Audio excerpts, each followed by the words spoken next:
Hi, welcome to Art of Academia, a weekly podcast featuring interviews with leading scientists and insider takes on life in academia, hosted by Komal and Madan, researchers from Cancer Science Institute, Singapore.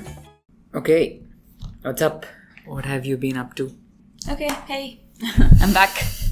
What is up? A lot of things are up actually. I feel like there's quite a bit of things on my plate right now. So one is the FCS conference is coming up. It's next week. Yeah.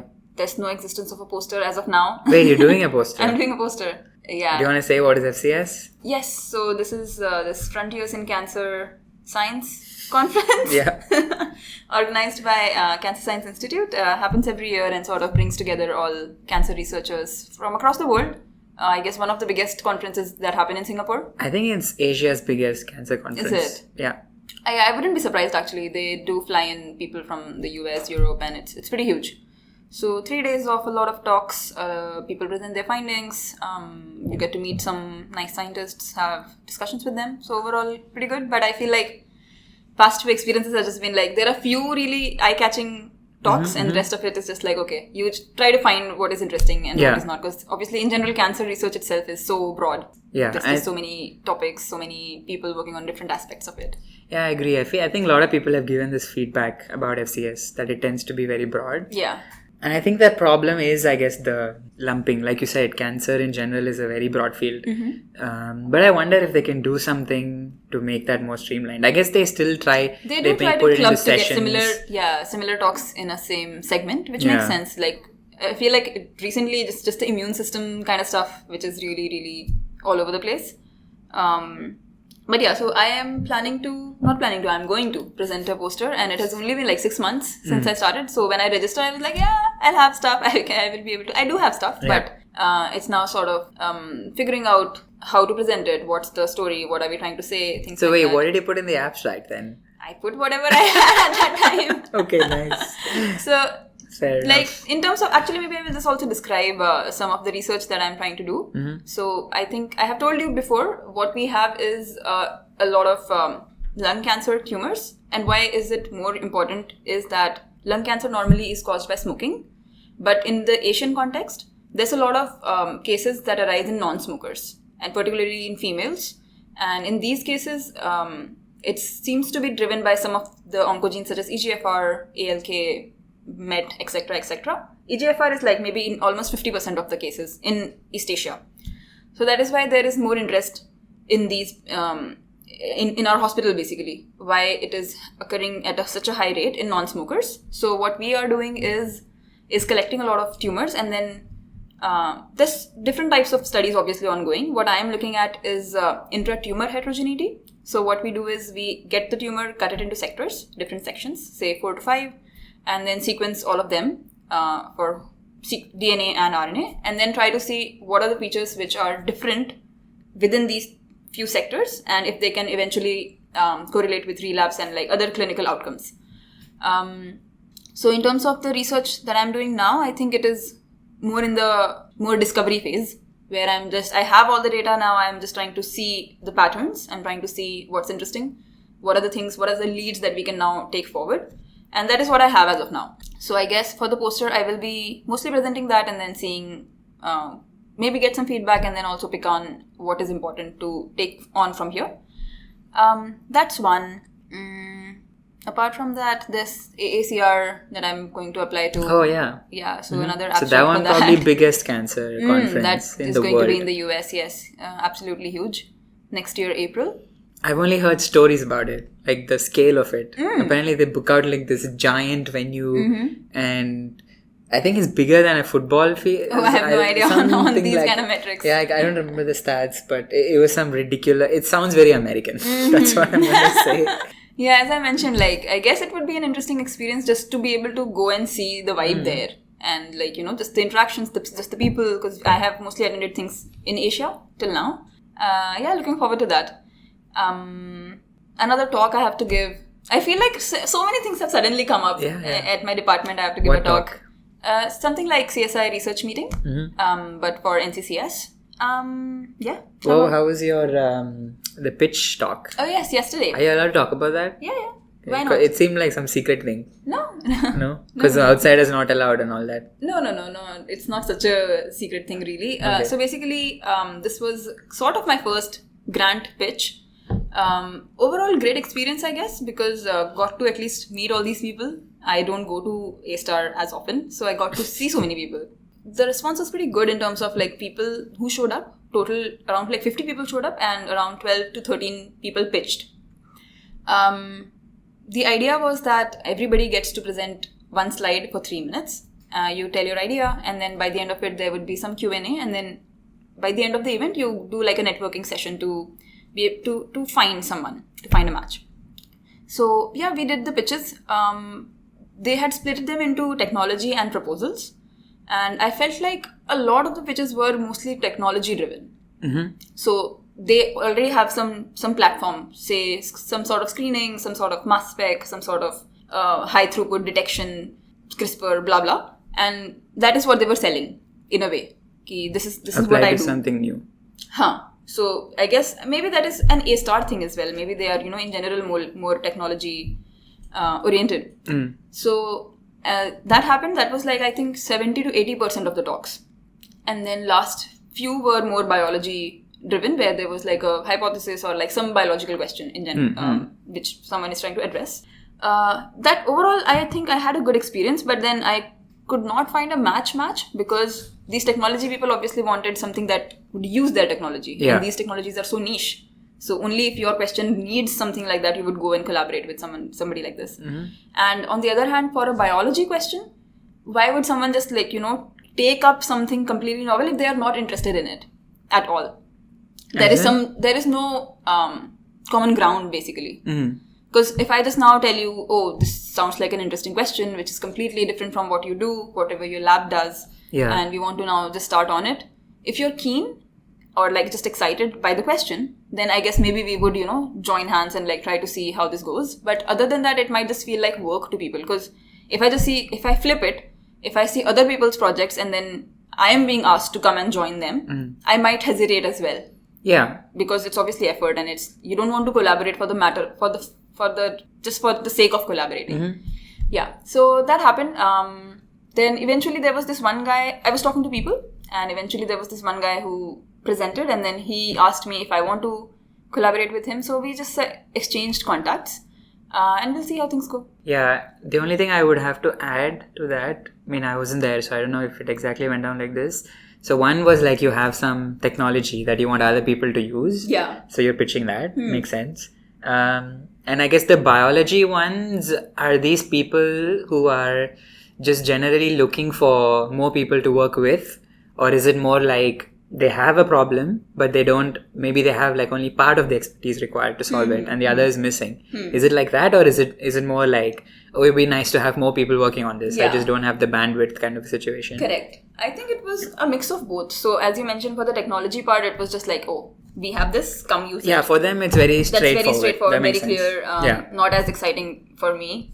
For you, yes. Yeah. But I would almost think that's the ideal way to do this, right? Because the people who who do the technology, they're almost not interested in your problem. Yeah. Right? They want to see their technology being used. Right. And if that's what you want, that's actually perfect. Because you don't have to worry about them encroaching into your whatever space. True. And then they're probably good enough at the technology that's just taken care of fully. Absolutely. In that case, I think, yes, you're right about that. It's just that none of the technologies... Yeah, it didn't matter to you for your As ideas. of now. Yeah. And at least it's still good to know that this thing exists. And eventually, if I do want something like this, I know that it's there up and running, and these are the people. But for the biology front, I think for one girl, it was like, oh, she has this problem defined, but now she needs some expertise in gene regulation, which is not something she's more interested in. She has been focusing on the disease aspect, but now it has come to more molecular biology, so she needs that kind of help. And apart from that, I think there were a few which were basically just like, this is the problem. It would be nice to just get some more people working on it, I guess. Yeah. I think the second one is actually, the second of what you said. So basically where you have some expertise, you have a problem, and you have part of the expertise, but you're looking for somebody with expertise you don't have. I think that's a good Like in my head, I just want to find a bunch of people who are like this and then put them together. Yeah, in a but room. now, right. Now I guess it's just a matter of either increasing this number of people so that the chance of getting a match increases. Yeah. Or like it has to be similar, somewhat similar field, so that there is common interest. Yeah, because I felt like there was a lack of let's just do it because this is interesting vibe. Is it? Like, for example, if somebody is asking a question or just in discussions, something is being raised, people not wanting to just follow something just because it is interesting. Like, for example, like even I did not do that, obviously, because it needs work, it needs time to be invested in whatever you're doing. But it just felt like everybody had their just own things and they're in their spheres. And now they're just like, if there is enough overlap, only then we can, do something together. Got it. Yeah, but instead of just being like, oh, let's start something, this would be fun to do. Fair enough. Yeah. Yeah, I guess. Why do you think that is? Is it because, I mean, there's obviously some output expected out of this, right? It's not because there's like some funding and all. It's not clearly just a hobby sort of a situation. Yeah. And eventually, obviously, it's going to take up your time. Obviously, it's going to take up a lot of time. So maybe that's where some of the hesitation is coming from.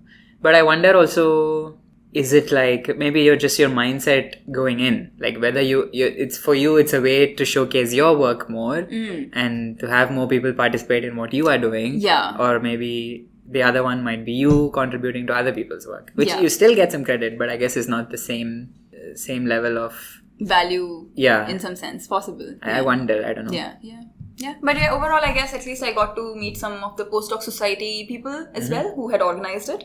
Seemed like fun bunch of people. So A-Star Postdoc Society. The IMCB, which is the department within A-Star. They're also just trying to, I guess, make more of such events where people come, talk, have some discussions, which is nice. Do you see any familiar faces? No. I'm None. surprised. Maybe I guess we know most. None of our friends are at IMCB. Only Tanya was. Tanya. Yeah. Others are, I guess, mostly at BII and other GIS. institutes. Yeah, correct. Yeah. I was almost thinking, if you took out the money element, the grant element, you could do this in a like scaled up way, right? You just need a platform and True. I guess some trust so that you feel safe Just to share for your idea ideas. generation, just in general, I guess, right? Yeah, I mean, you should feel like you won't get scooped or whatever. That's obviously a big requirement. Yeah. Yeah. Yeah, I like the idea though overall. Yeah. I think they had started this for like PIs across divisions, and now this year they opened it to just postdocs. What about you? What's up? What's up? Well, I was hoping you would talk about Bali, so that doesn't fall on me. But I guess Just you a lot of work. Yeah, I guess I'm doing that. So we just spent a week, a good week in Bali. Yeah. And I guess 3 days in Gili, which is another island off of Bali's coast, 1.5 hours away by boat. I would say it was a fun trip. Yeah. But I would say it was cliched in some ways. Like we did the usual snorkeling in an island. Yeah. Chill at the beach for a whole day. Yeah, I guess so. I guess the Bali elements of going to a rice paddy, that felt a bit novel. Yeah. But there was a waterfall. Villa lives. Oh yeah, we also, I guess for the first time, we stayed in very fancy villas. Oh my god. Life changing in a way. True. That's thanks to one friend who joined us this time. Even the bathtubs, man. I was blown away by the bathtubs. Although we never got to try them. We did. I mean, successfully try them, I would say. Like with hot water. Right. But yeah, that was good. What do you think about the duration? I wanted to ask. Because I was the one initially who was like, let's do a longer one. Because normally we do 4 days, maybe 3-4 days. But this was a good 5 + 2 days. Yeah. Any thoughts? I think, like trip-wise and like logistics-wise, it was okay. But social... what to say? Energy-wise, yeah. I think by the end of it, like last day... But I think I would still say I performed better than I expected. Okay. Interesting. Yeah. I think I was okay. Yeah. What I felt was the 5 days thing was good. Yeah. But what we needed was like some structure. And by structure, I don't mean like having that super planned in advance. With like some activities to... Yeah. So I think when I proposed the longer stay, what I had in mind was like, last time we went to PP, right? And what I had in mind is we go there and we take like 5 days to get to know the place. So we're just like, almost getting into how life is there. It's a very touristy island, so it's not like traditional life, but more the touristy or like maybe long-term staying people kind of life. But that didn't happen because we were also like shuttling around, right? We did Bali a few days and this a few days. So then, we ran into the same problem of you said, where we're just doing a normal trip, but it's just now slightly longer. And then by the end of it, me too. I was also like, oh, I'm done, like just going, to the beach, going to the cafe. It's also like, for me at least, the novelty of these things has been wearing off. Oh yeah. Like I have now seen so many islands. It's nice. It's obviously always fun to be hanging out and like, having the chat, doing the beach things. But it's just that I have done it. So now snorkeling is not as exciting, diving is not as exciting as it used to be. But that's just the nature of it, I guess. So yeah. So do you think that's what traveling is for? To get some novelty? It has been that for me for a while. When I was obviously exploring new places for the first time, and then that definitely gives you a kick. It definitely like just shows you so much. Like you learn a few things as well on the way. But now it has changed a bit for me. Like now I'm sort of like I have saturated in some sense, at least for Southeast Asian islands, I guess. Yeah. Because eventually they're gonna be the same. So now it's more about the vibes. It's just more about chilling with people and then slowing down. Living in a villa. Yeah, that's the good life. Yeah. And again, this is also something we were discussing. Like now, if we want to do this, if we want to like change it up, then it might just be doing it for a longer time and then doing something else there, as opposed to just going and exploring for a few days. Because it's the same streets, it's the same coast at the end of the day. Yeah, that is true. And I had a few thoughts on it, but I don't want to get into it right now. But what I will say though, how Bali / Gili was different from the other islands we've done. I think in terms of like the actual water and in terms of like the corals and we saw, this was the prettiest I've actually seen. Like compared to PP or I've been to Langkawi before, I haven't gone around that much as you have. But I would say in that regard, this was probably the most beautiful one I have seen so far. So that was definitely nice. Leave it at that. I wanted to say super happy to get back, but that was implied, I think. I think I have also now become pro at getting back at things. I can just do it now. Like just come back in the minute you're ready. Go at it, yes. Nice, that's good.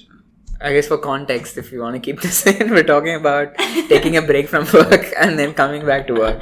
Yeah. With minimal lag. I think my lag is still 1 day. I think I need still. Yeah, I mean, of course, I didn't work on the day we arrived. No, I need 1 day I had to work to get into the zone. Exact things I need to do. Right. I'm like doing, like I come, I'll open my laptop, I'll look at all the stuff I have to do, kind of like ruminate a bit, touch on everything until I settle. Yeah. Anything else? No. Okay, let's just start then. Okay, so today I want to talk about this article that I shared recently, which was how to win a Nobel Prize. What kind of scientists scoop medals? But before we start, do you want to introduce Nobel Prize? What's Nobel Prize? Yeah. Actually, while I was just reading on this, I feel like this guy Alfred, where is his name? Alfred Nobel is. I should be reading more on him. Oh, is this the first time you heard about him? I mean, I know things about him, but just like reading a bit more, I feel like he seems like an interesting guy. So this guy, a Swedish inventor, scientist, entrepreneur, I don't know, has done a bunch of things. Invented dynamite and a lot of different explosives, I guess, as he was doing his research. And by the end of it, I guess, I'm not sure how he died though. He was dying, I think. I guess some chronic sickness. illness, whatever. Yeah. So then in his will, he basically gave all his fortune for this award, which is supposed to be given to people who have conferred the greatest benefit to humankind in 5 fields: physics, chemistry, medicine, literature, and peace. And I guess now this started in like 1900s. Was it this 5 always? I think a few things got added later on. No, I think it has been these 5. I mean, now there is like economics, for example, and I don't think. Oh, right. There's also mathematics, right? No mathematics. No. Maybe economics got got added later. Okay. Maybe these 5 were the OGs. Was peace always there? I think so. Okay, cool. Yeah, so this is the contrast, right? In a way, like him initially just creating dynamites and explosives and now trying to give money for whoever is building peace. That's the literal story, right? It's like he felt guilty that he would be known as the guy who invented dynamite. Yeah. So this was him trying to like fix his reputation. Right. And I guess he also like wrote poetry and drama and whatnot. That's why literature. Oh, is it? Makes sense. Yeah, so now every year, I guess people get nominated from all over the world for all of these categories, and then this team in Sweden, Karolinska Institute, somewhere there, they eventually make a decision on who's the best in terms of. I'm actually not super sure on what is the criteria exactly, because the awards seem quite everywhere, all over the place. Yeah, all over the place, but not in a very unbiased way, right? Like there's clearly some bias there. Anyway, I guess the only thing I want to add is like, and I don't know how this particularly happened, maybe because of the sheer cash value, but this is seen as one of the most prestigious awards you can get in science. Yeah, I don't think anything even comes close, right? If you're like mathematics, I guess it doesn't exist, then you get the Fields Medal or something. But in science, this is like the biggest... The thing. The thing, right? Which is interesting. And I have no idea how... I wonder, I think it's just purely the amount of money you get. $1 million into your bank account, I guess, is a lot of cash. Yeah, so I guess then that very easily captures... not only the scientists' minds, but also the public's minds, right? Because I feel like even non-scientists care about Nobel Prize. Like people talk about, oh, this person won the Nobel Prize. Yeah. And for them, I guess, for people who are not even in research, like the lay people, for them, this is the sort of a way for knowing what's happening in research in these fields. Yeah. So I guess thanks to all these reasons, if you're a scientist, there's a good chance that you have at least momentarily thought about it, right? Like, oh, will I get the Nobel Prize? Or like, oh, at least joked about it. Yeah, at least joked about it, right? So I guess that's where this article comes in, which is called "How to Win a Nobel Prize." Right. So what they did is basically looked at data from all the previous awardees of the Nobel Prize and just did some analysis to say what features are sort of common among the winners, right? And I guess that is what they call how to win a Nobel Prize. Yeah. There's a small caveat to be issued here, which I guess everybody who does any sort of research is taught early on that correlation is not causation. And I really feel like this applies to a lot of the bits that they talk about. Some more than others. I think I'll just mention it now because I don't think it's that interesting. Right. There is one bit, I guess it was meant as a joke, and that was, again, how to win a Nobel Prize. One option is to consider changing your name because 69 out of 642 prizes were given to people whose name starts with J. Yeah. Right?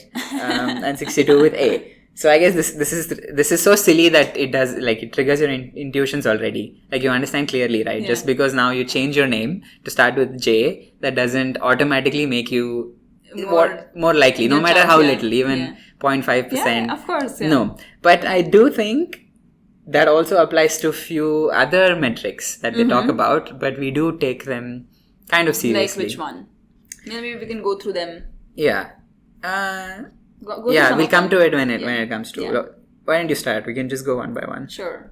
Okay, so they start with like several features, as you mentioned. One is age, and they say that the best chance of winning a Nobel is when you are 54, in your 50s, and the average age is 58, which I think in a way this is also something we discussed. Yeah. Seems a bit reassuring. In a way that... No, the reassuring bit was the other one. It takes a while. Yeah. But I guess I'm not surprised by this metric as such, because obviously it takes usually older few people. Decades to sort of actually make something important enough or like interesting enough, which can then eventually also reach the world and also see implications. So in that sense, actually 58 years is not as old, I would say. Yeah, and I thought this was... this I guess sucks for the audio listeners, but you have to look at the plot. But this is nice because they just have this sort of a histogram with dots, right? And they're just showing you the mode, which is 54. And I guess you can't see the mean or median, whatever is 58. But yeah, I just liked it. It was very visual, in your face. Yes. Just the way they have created it is quite nice. And the youngest one was, I guess, like 25 or something. Yeah. That's damn young. I don't know. I don't remember what. I remember reading about this guy, Bragg. Lawrence Bragg. Yeah. This is the one you were talking about. Oh my god. Right. Yes. Quite impressive. Yeah. And I guess the oldest one is even more impressive because you can't get the award when you're dead, right? So bro stayed alive till 97, probably longer, till he won the Nobel Prize. Oh, you can't get it like... You can't get it posthumously, yeah. You have to be alive. I see. Oh damn. Okay. Sudden plan change. Okay.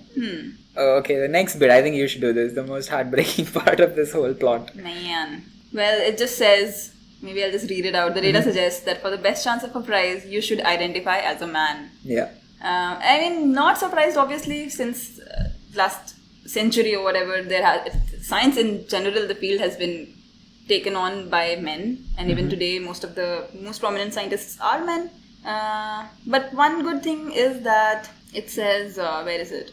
That the chances have increased quite a lot. Like in the entire last century, from the 1901, whenever this started, till 2000s, only 11 women had won this prize. But since 2000, it has been like 15 women who have won this prize. So of course, clearly there is this major shift, which is great.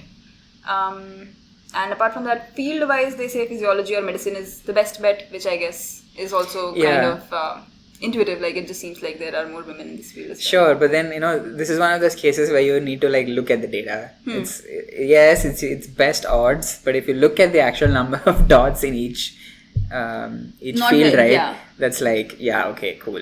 Slightly higher for medicine, I guess. Yeah. Yeah. Okay. I guess I can do the next one. Yeah, this is my favorite bit. Right. So, this is actually based on another paper. So, somebody basically did some analysis and published that it is now taking, as time goes by, it takes longer between the time you have done whatever your seminal work till the time you are awarded a prize for that work. Right.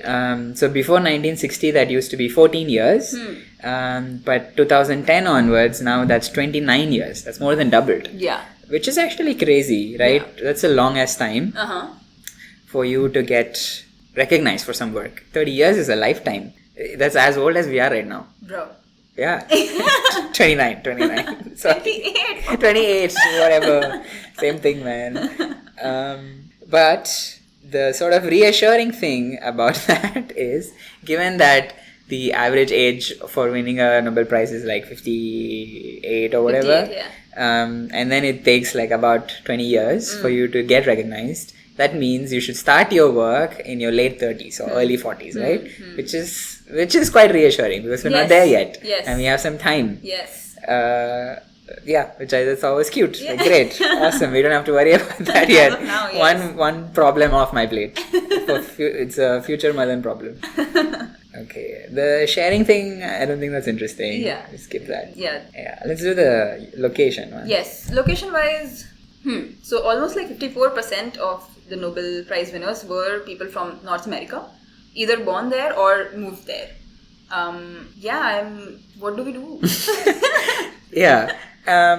This is a good thing of where do you think this falls on the correlation versus causation spectrum. So clearly, more than half of the people who have won the prize have come from the US, right? Yeah. But does it mean if you move to the US, you now have higher chance of winning it? I would think so. As compared to being here right now versus being in, say, Boston or wherever, whichever of those universities, the chance would increase, I would think. So just because of the people that are there and the facilities that are there and the culture that is there. It is obviously shaping you as a scientist. Yes. You can have those discoveries here as well, but I just feel like that ecosystem changes things. And that ecosystem is already there. Maybe we can also, create some of it here and try. People are trying, obviously. This university also has been there for such a long time. There are some nice people as well, but... Yeah, I guess I broadly agree. I was just kind of saying that what I'm confused about, I guess, actually, not super relevant to this conversation we're having. is that when we say correlation is not causation, right? What we mean is that there is no proof that this is a causal link. You see some association, but we can't say definitively that this is causal. Yes. And causal need not mean that in this case, you go to the US, you become Nobel Prize winner. No, right? Yeah, We're just talking about increasing chances. Chances, yeah. But that's what I thought was interesting, because with the name thing, that's so intuitive to us that is silly, right? But this is also kind of correlation. Like there is no causation that has been proved, right? So why do we see that differently? Because I guess we have other information. We know that the network is like you said, better in the US. You're more likely to get into big labs, whatnot. I think just that. Like, of course, changing my name from K to J, I know nothing is changing. Objectively, nothing is changing. Yeah, Versus but I mean, me now being in this one lab in the US or Europe, UK, wherever, where this is an entire network, people who have been winning Nobel Prize, then teaching people, making that network, which is quite close knit. Just the vibes of people, just I guess, right? Like you become what you see around you, and maybe there are things that we are not seeing right now because we are not seeing them. But what? There are things that you would experience in the US, which you can't think of as of now because you have never experienced that. No. I guess my problem with this is like, which of these is like directly tying this to the Nobel Prize thing? Like that's the link that's missing in my head. I can sort of see, like, so for example, if you joined a lab that was linked to some Nobel Prize person, clearly that makes sense, right? But let's say you didn't do that. You went to a non-Nobel Prize family in the US. Yeah.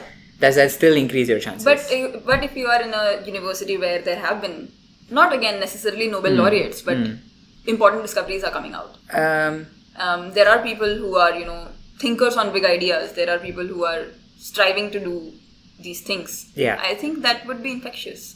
Yeah, but this is taking like a very meritocratic approach to the Nobel Prize, right? Which, if anything, seems like is not the case. Right? Because I guess we never got to the main thing. Maybe we do that first, right? Sure. Which is actually next. That the number one finding, which actually somebody else published first, but these people kind of re-highlighted, is that the majority of Nobel Prize winners, they come from like one single lineage. Or rather, if not one single lineage, they're all connected somehow. So this, I guess, also you have to see very visually, but they basically built a tree where each node is a person, and then the line between them is just some connection. And usually this is like mentor, advisor, whatever. And if you look at the data, more than 90% of it is just one big ball. And then there's a few dots, one or two people that are sort of separate. Very scary. Right? And that says a few things. Few interesting things. I guess the negative interpretation of it, which I guess is what first comes to mind, is this is some sort of nepotism. And I guess one missing piece of information to make sense of this is, to win a Nobel Prize, you have to be nominated, and the Nobel Prize committee chooses who nominates people. So without that, someone is not even considered if they're not nominated. So obviously this makes the case for nepotism, where if you have a bunch of Nobel Prize winners, they are likely to nominate people they know, or maybe even people they like, right? Which already there's major bias, limits it a bit. But I guess the positive interpretation of this is that great smart people train great smart people who go on to do also great work, and that's what gets recognized. I'm a bit torn on this because in my head, pure intuition, I'm not saying this sort of some rational analysis. If it was just merit, I don't think it would be so connected. That does not make sense to me. Like why would that have to be one big cluster? Like, why is there not more sort of bigger clusters, right? Many smaller clusters rather. So that part is a bit sus to me. So definitely not saying that all of this is nonsense, right? Like, there is definitely very great work done here. But I feel like if you're not part of the network, that instantly makes it almost impossible to get the award. That would be my take on it. But then would you want to try to be part of this network or no? If that's on your mind, I guess. Not for Nobel, but like just in general to increase the type of research you're doing, just improving on the type of scientist you're becoming. Yeah, to me, this is not a. Actually, I wanted to touch on this a bit later, but we can do that now since we are here. So, I was basically asking, should you aim for the Nobel Prize, right? Which is kind of maybe not exactly what you asked, but halfway there. Like this, your question is halfway there, and then that's the next step, I guess. I think my answer is the same, which is that yes, most prestigious award in the field, but seems like a silly goal to have. Like does not really have much bearing on your day-to-day things, because I still feel like, again, my opinion, but I feel like if you're doing research, you should sort of pursue what's interesting to you. I don't know how many of these people who have won the Nobel had the thought of that, while they were doing their things. I don't know. I think sometimes, like with some people, you can tell. Agreed. Maybe many people did not think of it, but I guess if it's not like how to win a Nobel Prize, it's more like how to do important work. Maybe that's a similar question, I feel like, because often important is like a collectivist question. It's very rarely people are asking what is most important to me, right? And I feel like these questions, there's a good overlap with that and what like the science as a collective field considers important. So there might be some overlap there. So I was thinking Venki Ramakrishnan, for example. Yeah. I don't know when the thought even occurred to him, but his sort of method of finding a question, it felt a bit like that. Like there was this like big problem that a few different labs were trying to approach, and then I guess he found a spot of it that sort of nobody else is working on, but eventually still, yes, there was competition. So that I guess is one way of how you sort of end up there. He might not have consciously thought of, oh, I want to join this lab who has a Nobel laureate, but he definitely had this path of, oh, I want to go to that big lab because they are the experts on this. I'm just drawing some parallels. It might not be perfectly the same thing, but only 32 laureates on the left, which showed no connection. Yeah, out of like over 600. Yeah, 700 out of 736 whatever are in one ball, and the 130 number are like to some Crazy, left. dude. I guess the last bit is also interesting. If you are again on this board of trying to win the Nobel Prize, there's a few fields that gets recognized sort of more than the others. And that is particle physics, cell biology, atomic physics, neuroscience. Right. Maybe molecular chemistry a little bit. But the rest are like comparatively lower. Right. Yeah. So some clear biases. I don't know how much of that is like prejudice or something. There might be other reasons that explain it. Okay, cool. I was gonna do the should you even want to win a Nobel Prize after this, but we did that already. And unless you have some thoughts. No, I don't. I mean, I have been asked if I want to, but I don't think you can have that ambition going through what you're doing. I guess you just do your thing and then see how things go. Yeah, this one is having that goal. How do you even have that goal? I want to win a Nobel Prize. Then what do you? Then you know now what to do. Yes. Exactly. Right. Yes. Well, change your gender. Oh my god! Yeah, that's the most hard one for me. And then I guess you're in the right field. Change your name for sure. Yeah. And move to the US. Sorted. Yeah, life is set. Yeah, and definitely join a lab of a previous Nobel winner. Yes. That was my biggest takeaway from this whole thing. Right. Yeah, what I was gonna say, a little bit of story time. And it might map onto something which we've been talking about for a few times, which is, I guess, goals, ambitions, and all that. Yeah. So for the longest time I can remember, or at least since I showed some defined interest in science, my father has been saying, you will win the Nobel Prize one day. Oh. Okay. And this has been happening. Sweetheart. I mean, his intentions are clearly sweet, right? But the effect on me is not, obviously. So this was first me, and then once my sister started showing some interest, now it's her also. So she's also, we're both contenders, future Nobel laureates. Well, you are a man in Singapore and she's a female in Europe, so I don't know how that affects things. That's true. She might have better odds, I feel like. Let's see. No, but what I wanted to say is, to my dad, this is like obviously a motivating thing, right? It's like, I guess, a little bit of showing your kids that they should dream big. And Yeah, I think that's about it, right? Like Yeah. you set the ceiling high, Yeah. so that you You try. See, yeah, exactly. Yeah. You try. Yeah. But what I guess there's a little bit of tact involved. For the longest time, that never bothered me. But sometimes my dad does take it too far. He'll maybe joke about it too often, or like suddenly it starts sounding like, oh, there is some expectation that you should win it, right? Damn. I mean, not really. It's still jokes. But I guess when you're like caught off guard, that comes off like that, right? And that annoys me quite often, and that annoys my sister a lot. She hates it, absolutely hates it. How do you guys respond when like these kind of conversations? We'll just like brush it off, right? Okay. It'll be like, oh come on, not again, or whatever.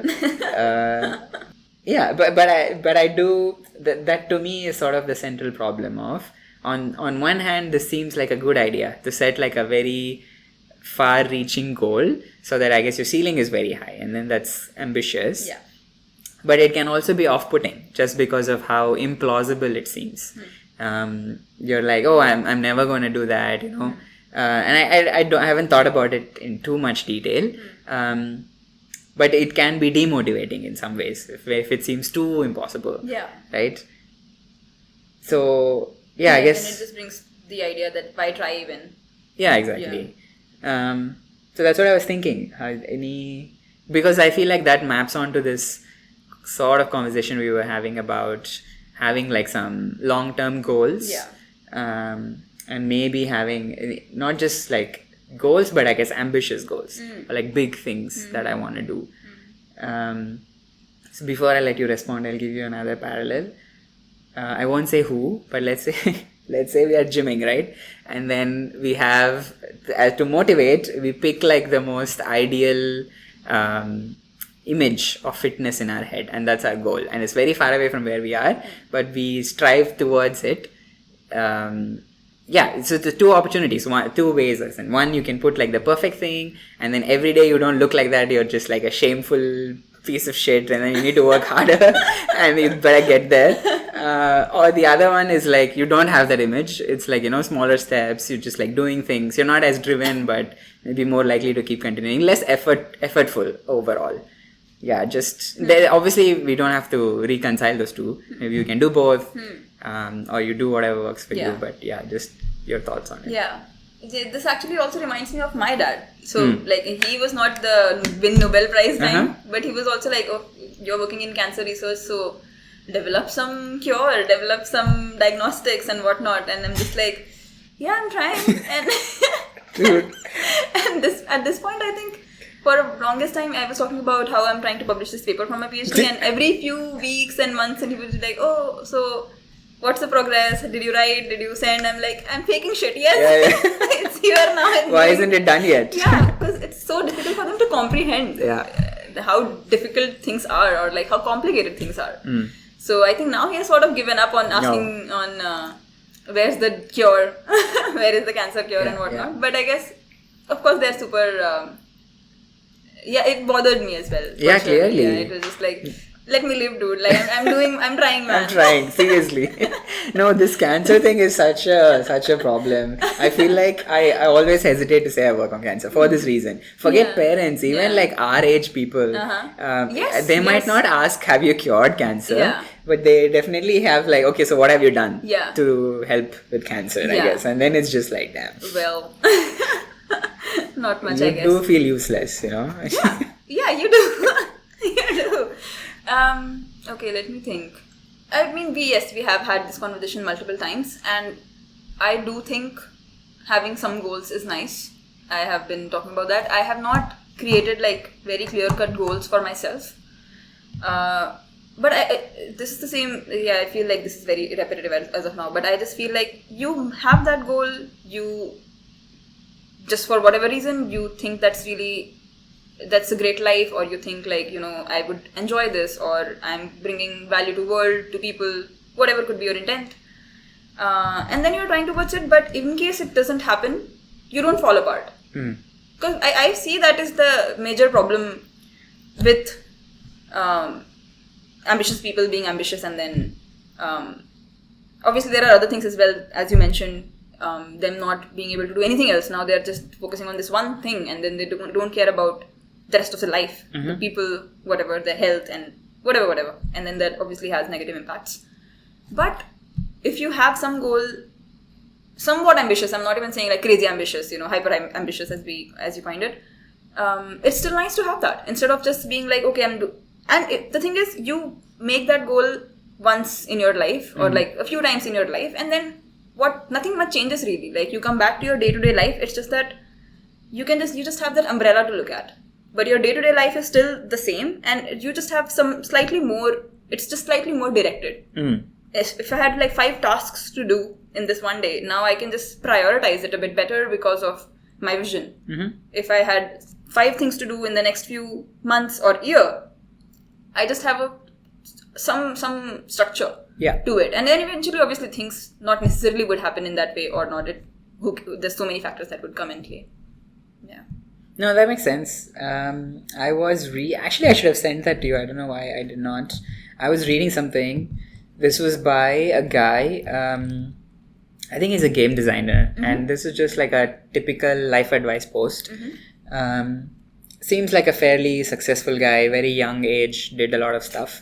And his whole story, I mean, there were a few elements, but the one that reminded me of that right now was that his thing was he was struggling to find what he wanted to do in life, right? And he was feeling lost and, kind of no direction kind of thing. So what he did was, I guess, to pick what he called that as pick a direction, like have a rough direction you want to head in. And at that time for him, that was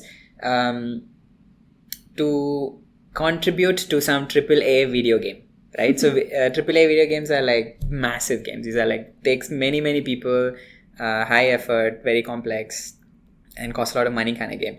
And that's what he chose, and it could be anything. So the thing he says is to not be super specific about how you will do it. So he likes playing the game, but that might not be the way he earns money. He could go into like programming, but he didn't have a lot. But so basically he's saying he did not specify that. He just had a direction, which was contribute to this in some way, right? And then eventually and the other key part is, once you have the direction, then you look at like your sort of interests, your innate tendencies to do stuff.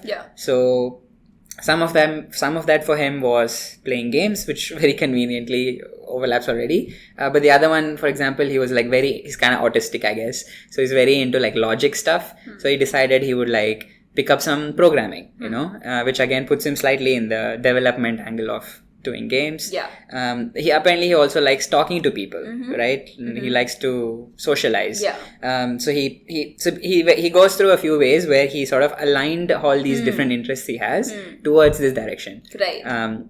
So that way he can indulge in his interest, but it's also building him towards this thing. And eventually he ended up becoming like a market analyst for some AAA video game company. So he looks at data from the players, and then he makes some reports on what the company can do to improve, I guess, like the next edition of the games or what people want or something like this.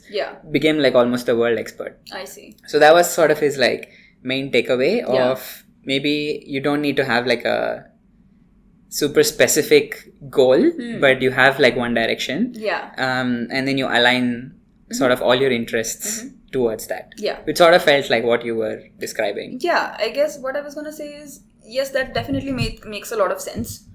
We know our interests, and then I guess what ends up happening is we keep on tapping into these interests without any coherence. And now just having this direction, exactly what you said, will now hopefully bring some of them together. And another thing I was thinking was that what stops one from making goals is also the fear of failing. Like, one doesn't want to say all these big things out loud, because then you're obviously just scared for yourself, and as well as from like now this extra pressure from the society in terms of, oh damn, what if now this doesn't happen? It doesn't really matter. If I have this goal as of now, and I say, okay, I'm gonna be a PI or whatever, I'm gonna do this big ass thing, open an art gallery, anything ambitious, and then I try towards it. It doesn't happen. I will just do something else now. Like, it's not the end of the world. I think it's just this mentality that could just help navigate in general. Instead of just being like, if I think of this and it doesn't happen, now what? Yeah, that's, I guess, definitely a reason some people don't want to do it. I guess for me personally, it's not so much that, it's more of having something too concrete or like too spelled out or too visualized kind of kills the joy in it. Like it has the tendency to like turn that into a bit of a chore. And I don't know, maybe that's very personal, but it's Possibly. a little bit of like, once you like put something in onto a task list, Yeah. I don't want to touch that anymore. Yeah. Now this is something that just becomes Forbidden. something I have to do instead of something I like want to do. So I think I personally come from that angle more. Right. Yeah, makes sense. So I feel like the direction thing is a good compromise for me, which is like, it's in between, it's like general thing that we're headed towards, Yeah. but it doesn't have to be specific things that I have to do. Right. Yeah. Yeah, I'm sure like all these, whoever successful people had such specific goals to start with.